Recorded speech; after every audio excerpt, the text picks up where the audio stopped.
ng sausawan para sa ating sopas. Gusto ko guys ay mainit, kaya papainit ko ulit siya guys. Yan, o diba? Alright.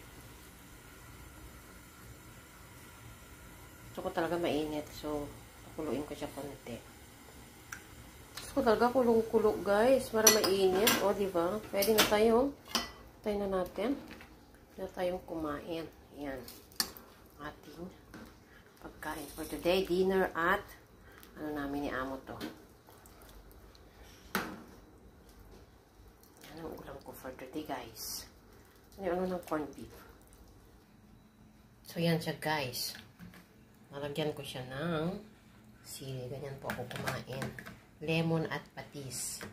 Yan po. Yan. Ganyan po ako kumain guys. So alam nyo na bakit ako hindi mataba. Ayok lang. Sopas na may sili. Bye-bye!